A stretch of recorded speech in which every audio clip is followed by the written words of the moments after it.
l'objet de cette délibération, c'est la création de l'emploi, hein, donc du poste de collaborateur de cabinet.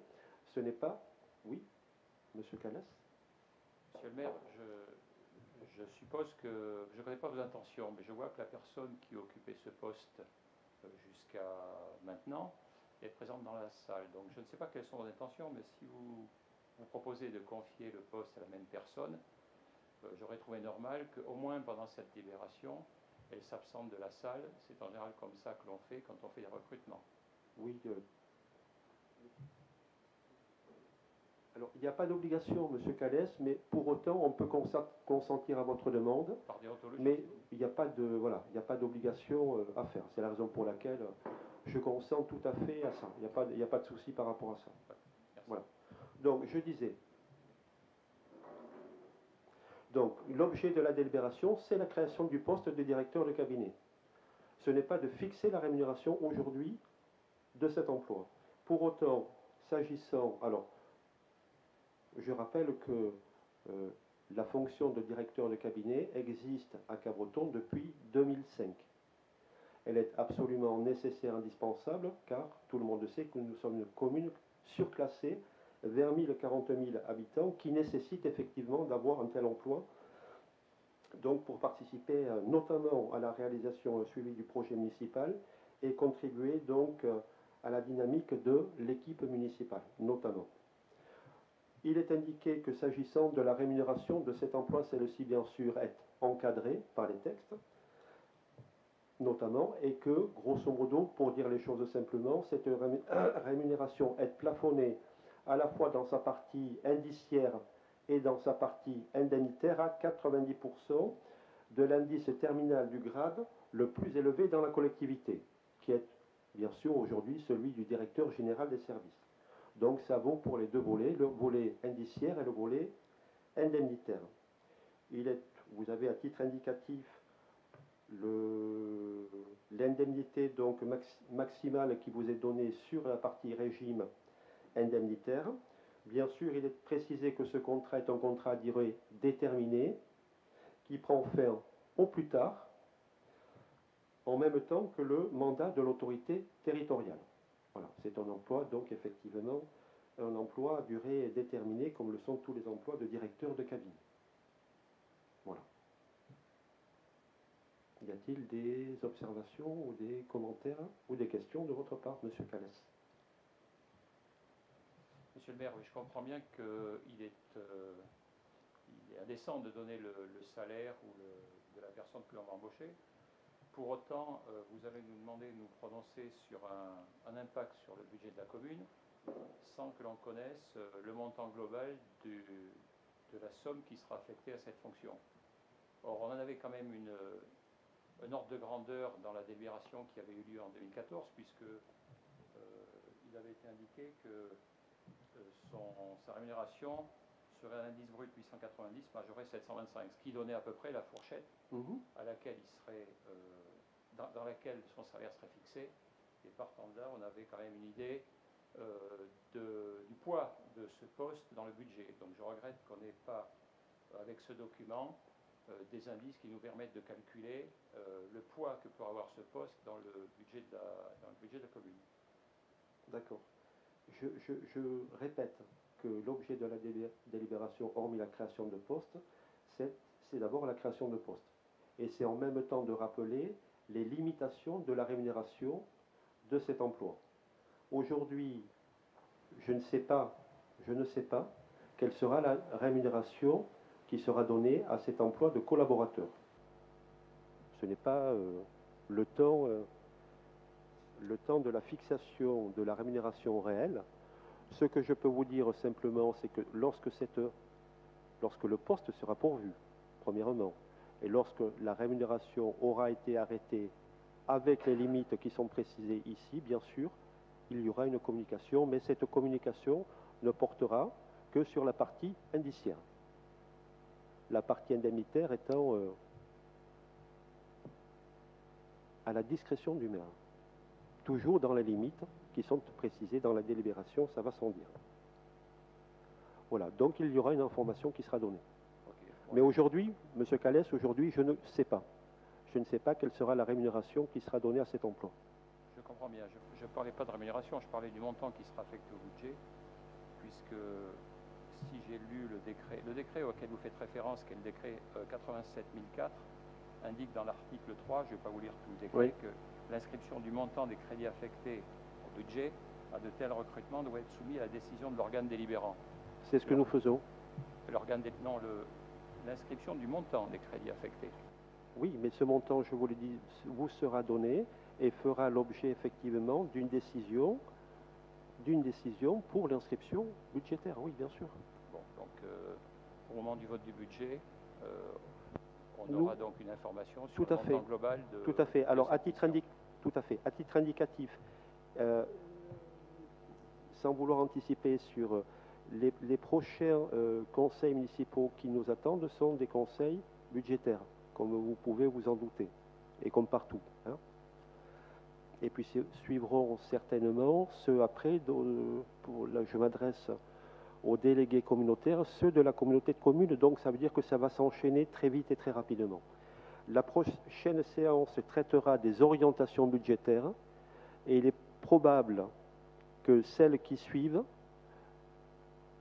soit une séance budgétaire un petit peu lourde puisque nous aurons le compte administratif et le budget primitif en même temps. Mais on n'a pas trop le choix puisqu'il faut essayer un petit peu de regagner le temps perdu. Et qu'il est évidemment essentiel pour une collectivité d'avoir voté le budget dans les meilleurs délais, bien évidemment.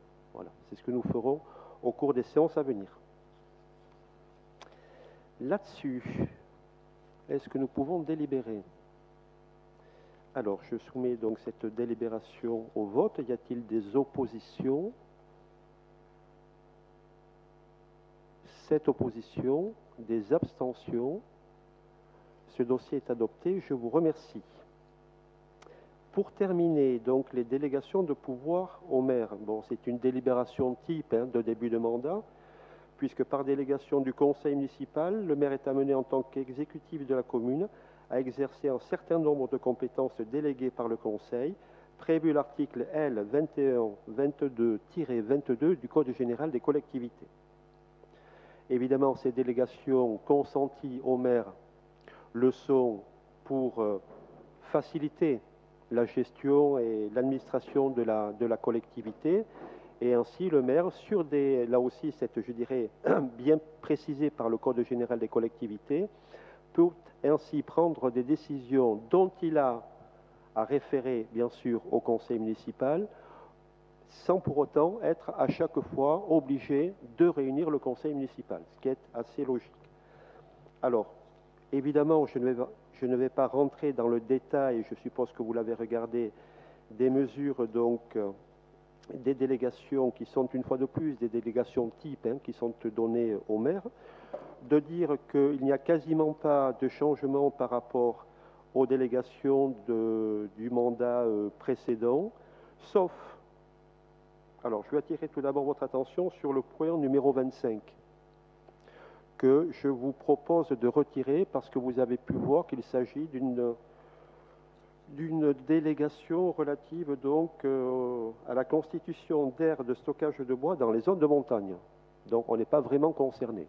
C'est la raison pour laquelle je vous propose de retirer bien sûr ce point et simplement de préciser que nouveauté par rapport à 2014, il y a 4 délégations supplémentaires qui peuvent être adoptées. Ce sont les 4 dernières qui n'existaient pas en 2014 et donc qui sont nouvelles, que vous avez vues.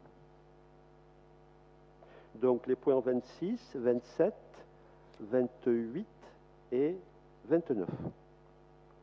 Voilà, en considérant que la délégation numéro 29 est très limitative, puisque c'est dans des cas très précis et je ne pense pas qu'il nous concerne beaucoup ici à Cabreton. Voilà.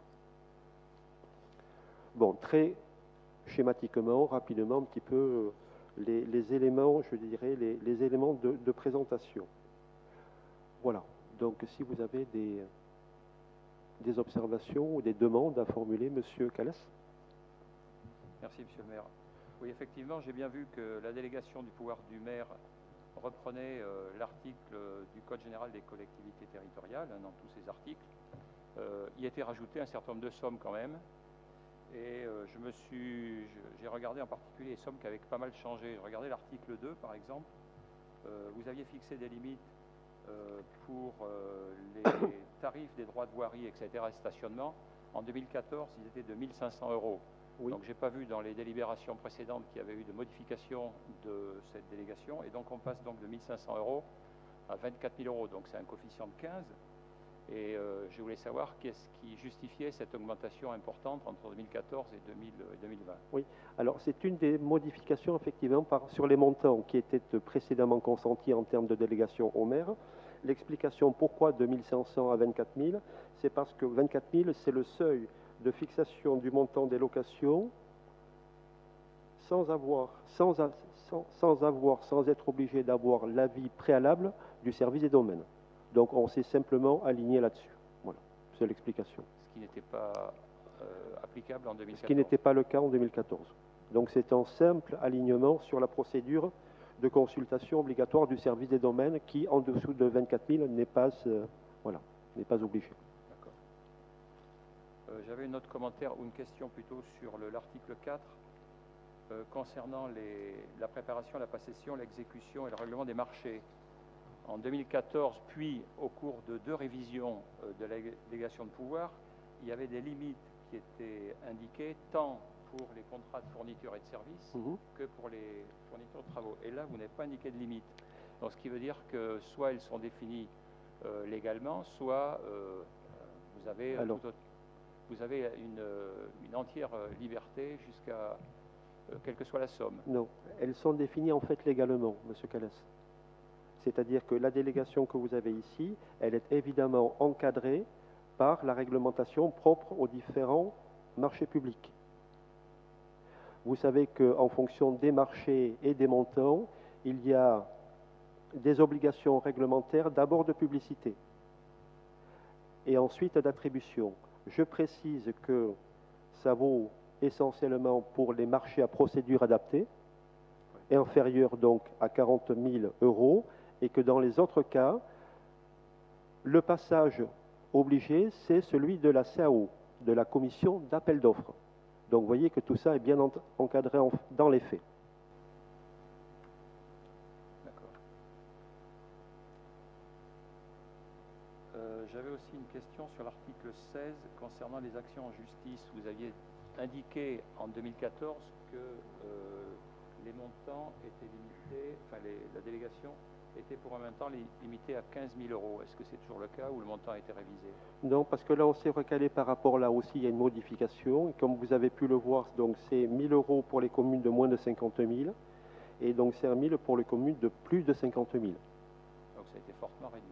Voilà, donc on a évidemment rabaissé le seuil pour être en conformité par rapport aux nouvelles réglementations. Enfin, j'avais un dernier point sur l'article 20. Vous dites que vous avez la possibilité de réaliser des lignes de trésorerie sur la base de 2 millions d'euros. Oui. Lignes de trésorerie, je n'ai pas bien saisi de quoi il s'agissait. Est-ce que c'est par exemple des transferts entre le budget de fonctionnement et le budget d'investissement? Quel type d'opération ça couvre? Alors, cette disposition, y compris le montant, sont les mêmes que ceux du mandat précédent. Hein, ça n'a pas bougé. Pour tout ce qui concerne les emprunts et les lignes de trésorerie, ça n'a pas bougé. Une ligne de trésorerie, c'est, comment dire, c'est comme un découvert bancaire souscrit par un particulier. Ce ne sont pas des opérations de virement de crédit qui concernent le budget. C'est simplement la possibilité pour la collectivité de souscrire une ligne de trésorerie, c'est-à-dire un découvert, de manière ponctuelle pour, notamment, si il était besoin, faire face à un décalage de trésorerie. Ce n'est que ça. Il ne s'agit pas du tout d'opération de budget, budgétaire. Très bien, merci. Je vous en prie. Y a-t-il d'autres questions ou observations? Une fois de plus, ce sont vraiment des délégations type qui sont habituellement données au maire. Bien, je vous propose de délibérer. Y a-t-il des oppositions? Cette opposition, des abstentions. Ce dossier est adopté. Je vous remercie. crois que nous avons épuisé l'ordre du jour, me semble-t-il. Alors, vous aviez reçu, on vous avait envoyé, on parlait à l'instant de délégations données au maire. Hein. Donc, ces délégations permettent au maire de prendre certaines décisions dont il a obligatoirement à informer le conseil municipal. Les décisions que vous avez là ont été prises donc durant la phase de confinement. Vous les aviez reçues, hein, comme il était, je dirais, réglementaire de le faire. Bon, là c'est pareil, y a-t-il des, je ne vais pas rentrer dans le détail, hein, des décisions qui ont été prises, hein. Là aussi, y a-t-il des demandes de renseignements? Monsieur Calès. Je suis désolé, je monopolise la parole. Oui, c'était des questions de compréhension. Sur la décision 54-2020, j'ai regardé sur tout ce qui concerne le chauffage, les climatisations. Il y a un contrat de maintenance avec Dalkia, si je ne me trompe pas. Et est-ce que Dalkia n'était pas apte à proposer un contrat d'exploitation de ces différentes installations? Il fallait absolument passer par une autre société.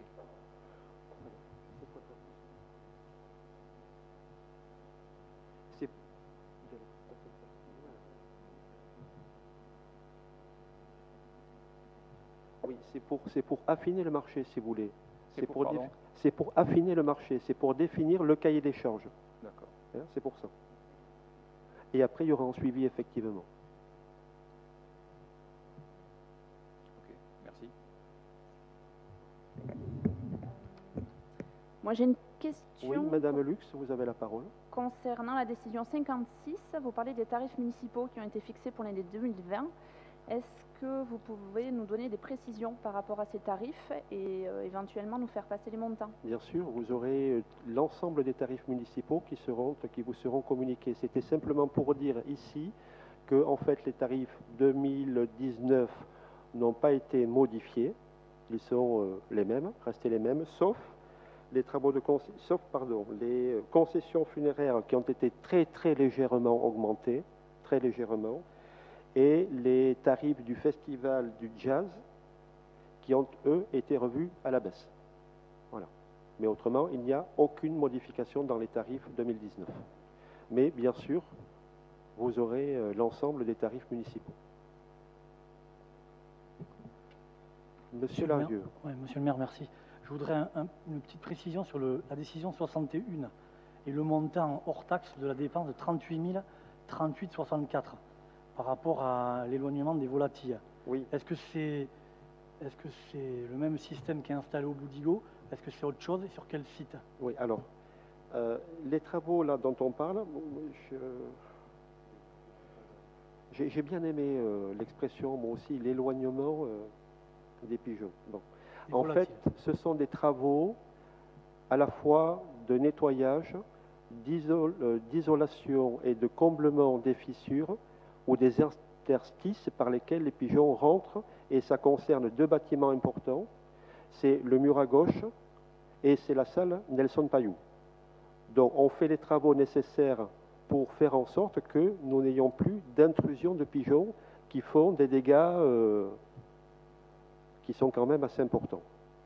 Donc en fait, c'est pas du tout le même système que sur l'allée du Boudigo. En fait, ce sont des travaux. Okay. Ce sont des travaux. Sur les deux sites que je t'ai indiqués. Ok. Et le mur à gauche et la salle Nelson Payou. D'accord, très bien. Donc en plus, ce sont des travaux évidemment en hauteur, donc des travaux assez difficiles à réaliser. C'est coûteux. Ouais. D'autres questions? Oui, monsieur Schneider. Oui, le micro peut-être pour Jacques.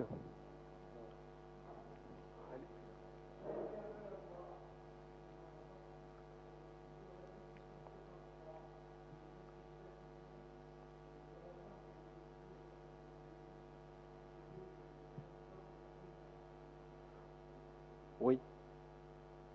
Alors, pardon Jacques, je n'ai pas entendu.